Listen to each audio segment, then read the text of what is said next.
আসসালামু আলাইকুম প্রিয় ভিউয়ার্স, আজকে আপনাদের মাঝে একটা কুফরি বিদ্যা নিয়ে আলোচনা করব। এই কুফরি বিদ্যাটা একজন মানুষকে শেষ করে দিতে পারবে, একটা মানুষকে প্যারালাইসিস করে সারাটা জীবন বিছানায় ফেলে রাখতে পারবে। তো ভিউয়ার্স, যারা এইরকম বিদ্যা খুঁজতেছেন যে শত্রুকে ক্ষতি করতে চান, আপনার নিজের শত্রু বেড়ে গেছে, শত্রুর অত্যাচারে কোনোভাবে টিকতে পারতেছেন না, এখন শত্রুকে যে কোনোভাবে দমন না করতে পারলে আপনার দাম্পত্য জীবনে বা ফ্যামিলিগত জীবনে সমস্যা হয়ে দাঁড়াইছে, সেই ক্ষেত্রে যদি আপনি এই বানটা প্রয়োগ করতে চান তাহলে কিন্তু আমার এখান থেকে নিয়ে অনুমতি নিয়ে আপনি নিজে এটা প্রয়োগ করে আপনি রেজাল্ট পাবেন। অনেকে বলতে পারেন যে ভাই, আমি এরকমভাবে অনেক তাবিজ কবজ করছি কিন্তু আমার কাজ হয়নি।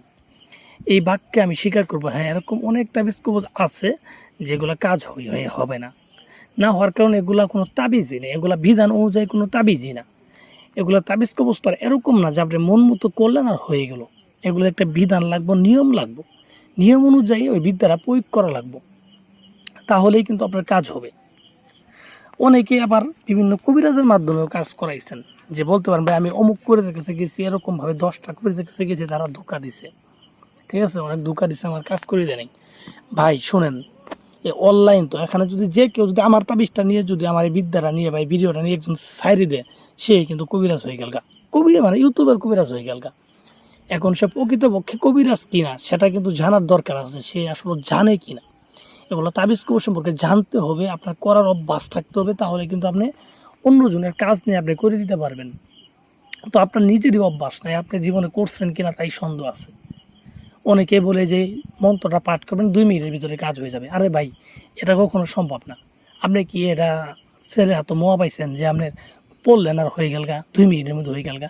এগুলো হচ্ছে মনে করেন কথা, অলৌকিক কথা, আধ্যাত্মিক কথা। এগুলো আসলে তাবিজ কবজের সাথে কোনো মিল নেই।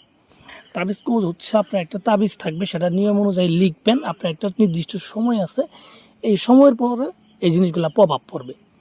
এটা স্বাভাবিক। আপনি যদি বলেন যে মন্ত্র দিলাম 5 মিনিটের মধ্যে মারা যাবো, তাহলে এটা কি সম্ভব? তাহলে আপনারা কেমন মানুষ এগুলো আবার বিশ্বাস করেন, তাদের কাছে কাজ দেন। আমি বলি নাই যে আপনি আমার যে কাজ করান, তাদের দুর্নাম বলে আমি বলি নাই যে আমার যে কাজ করান আমি ভালো। আমার যে কাজ করে তো হবে না, যেহেতু আমার এই ভিডিওটা আপনার চোখে পড়ছেই, তাহলে আপনি নিজেই ট্রাই করেন, আমি আশা করি আপনি নিজেই পারবেন। আমি নিয়মটা সম্পূর্ণ বলে দিব, এখানে কোনো কিছু ভাত রাখবো না, ভাত রাখলে আপনারা পারবেন না। সম্পূর্ণ আমি নিয়মটা বলে দিচ্ছি, আপনি ভিডিওটা কাটবেন না, আপনি সুন্দরভাবে আমার কথাগুলো শুনেন, বুঝেন, তারপরে কাজ করতে যান, তারপরে দেখেন কাজ হয় কিনা। তো ভিউয়ার্স, যারা অ্যাকচুয়ালি বিপদে পড়ে গেছেন, শত্রুর অত্যাচার অতিষ্ঠ, কোনোভাবেই আপনার নিস্তার পাচ্ছেন না, সেই ক্ষেত্রে আপনি এই কাজগুলো করেন। অল্প রাগারাগি হইলে, মন মানিলে হইলে এগুলো কাজ না করাটাই ভালো, কারণ দেখা যাচ্ছে পরবর্তী আপনাকে পস্তাইতে হবে। তো আপনি এটা করার আগে চূড়ান্তভাবে সিদ্ধান্ত নেবেন যে হ্যাঁ, এর জন্য করবো কিনা। তো ভিউয়ার্স, যারা অ্যাকচুয়ালি করতে চান, যারা প্রকৃতপক্ষে বিপদে আছেন, তারাই করেন। তো কীভাবে করবেন এটা আগেই বলছি। আমার যত তাবিজ কবজ আছে, বা আমার চ্যানেলটাই কুফরি তাবিজ, কুফরি তাবিজের চ্যানেল। তো এই বিদ্যাটা হচ্ছে কুফরি বিদ্যা। এটা আপনি যে কোনো বারে যে কোনো সময় করতে পারবেন। যেমন আপনি রবিবারে করলেন, আপনি রবিবারে যে কোনো সময় আপনার একটা নদীর পাড়ে গেলেন, নদীর পাড়ে গিয়ে সাদা কাপড় বিছায় সেখানে আসন দিয়ে আপনি বসবেন দক্ষিণ দিক মুখ করে। তো বসার পরে আপনি এই তাবিজটা লিখবেন। তাবিজটা কীভাবে লিখবেন? এই তাবিজটা লিখবেন আপনি কুমকুম, ঠিক আছে, আর একটা লাল মুরুকের রক্ত মিশ্রিত করে কালি বানাবেন। কালি বানায়ে আপনি কাফনের কাপড় কবর থেকে উঠে আনতে হবে, এগুলা কিনলে হবে না, কবর থেকে উঠে আনবেন। আনার পরে এই কাফনের কাপড় উপরে এই লাল মুরুকের রক্ত আর কুমকুম দিয়ে আপনার শাহাদাত আঙ্গুল দিয়ে, ডান হাতের শাহাদাত আঙ্গুল দিয়ে এই তাবিজটা আপনি আঁকাবেন, যেইভাবে লেখা আছে এইভাবে লিখবেন। লিখার পরে আপনার শত্রুর যে কাঙ্ক্ষিত শত্রুর নাম নাম এবং তার বাবার নামটা সুন্দরভাবে লিখে দেবেন। লিখে দেওয়ার পর আপনার একইভাবে 2টা তাবিজ লেখা লাগবে, একটা দিয়ে হবে না, 2টা তাবিজ লিখবেন। তো 2টা তাবিজের ভিতরে কিন্তু নামগুলা লিখে দেবেন।